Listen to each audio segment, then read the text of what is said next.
I just want to talk briefly, hopefully briefly, it might be a bit longer than briefly, but on a subject of satellites, and namely satellites that can video or take photographs from the sky and basically look at crimes. So the crimes like J. Slater case, a lot happened in the open air. John George case in Spain recently, that happened in the open air. Nicola Bulley case. Any type of case that things happen, not indoors but out in the open air, so you can see the sky. The satellite should be able to see you.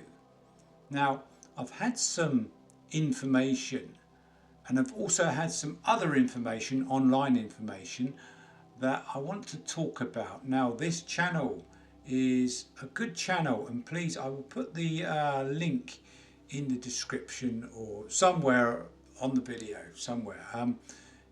It's a guy called Mark Smith. I originally thought it was Duncan's channel, actually, because he's very thorough, speaks very thoroughly, and goes into things into depth.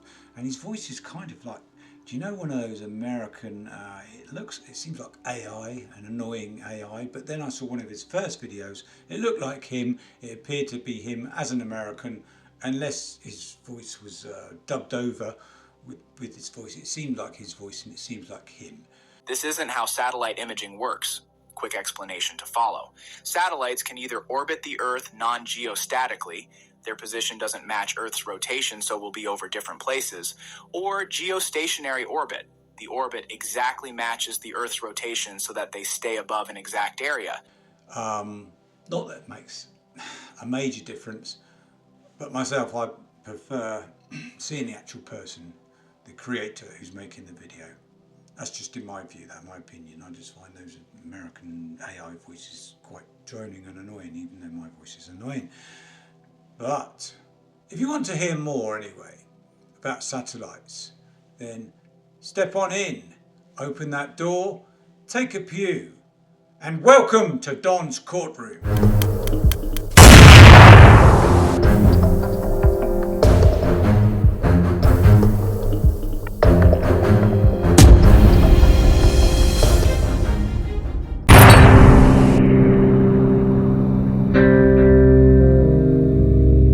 So originally I said that satellites can do more than perhaps they can. There is a lot of red tape involved with satellite GDPR information, and also money, finance. Now, I originally said that a satellite can beam down and read the receipt number of something that you've bought and take a picture of it, take a video of you, anything around you, and take a video. It's not as simple as that. If you go onto Mark Smith's channel, he will explain more in depth, and he seems to know more about it in one of his videos. I'll put a link out. The satellites involved in viewing this, say, this murder case at a particular time has to be in place. A satellite has to be in place. It has to have financial backing. So the military would probably use this if they're working on, I don't know, a mission, and they wanted a satellite there watching, I don't know, whatever it does. Maybe it has a laser on it. Do they have lasers on them? They were going to have lasers on them, don't they? But maybe that's more Star Wars-ic. I don't know, maybe that's too far in advance, but I guess you could do that. But this is just simple video. So Mark said that when you look at Google Earth, it can zoom in and see your car. But yeah, he's right, because most of that is taken by a plane, and the pixel area, bear with, I'm not very good on this sort of thing, but the pixel area, it will zoom in and pick up the pixelization, won't it? And the more you zoom in, the more fuzzy, basically fuzzy it goes, and the pixels are kind of all over the place. So that's the issue, and that's the problem. So if you did zoom in on a crime, it would probably get one of those fuzzy cams that you see on a lot of crimes. You see on CCTV, it's a bit fuzzy, isn't it? There is technology out there, but it needs to be paid for. So you wouldn't, I don't know how much you would need, but you would need an awful lot of money. So it's to do with finance, really, that they don't have them in the sky and they say, oh yeah, we can look at that satellite there at the time. There was a murder that took place. We want to know exactly what happened. Murder was in the open air. Oh, that one there, G7. We'll look at G7, push a button.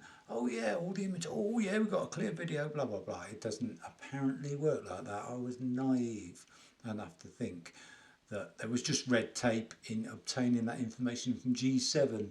So it isn't as simple as that.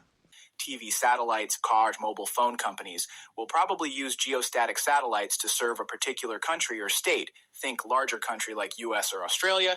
Therefore, unless a company has an unlimited number of satellites so that it can maintain geosynchronous orbit everywhere, it's impossible for real-time satellite imagery of anywhere in the world, and therefore you can't have historic satellite data from everywhere and anytime. The closest provider of satellites that could do this would be SpaceX's Starlink, although these small satellites don't contain any imaging devices and are purely for internet connectivity. On the cases, we'll look at John George at the moment. The John George case, so we have an international warrant. There's been discrepancies on what that actually warrant would mean, but I'm under the belief that you can go into any country and pull out the person that has been identified as the suspect and then pull them in, and that's it. That's job done. But there are discrepancies. I think you can do that, but there are discrepancies on that. I don't really want to say as gospel you can't do that. I'm just going on what I think, and I think that you can do that. So why isn't it being done? Why? I mean, it's not the times of, remember Ronnie Biggs, the great train robber? He's actually a nice chap, actually. He didn't cosh the driver. And he was missing in Peru, and there was it Peru or Brazil? South America. I'm really getting dementia or something. I don't know what it is, but I am getting old.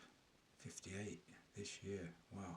Anyway, he wasn't gone after because there was red tape and the police couldn't go to that country. Presumably it's changed now. I don't know whether they have certain embargoes on countries, and I don't know. But in this day and age, it shouldn't be, should it really?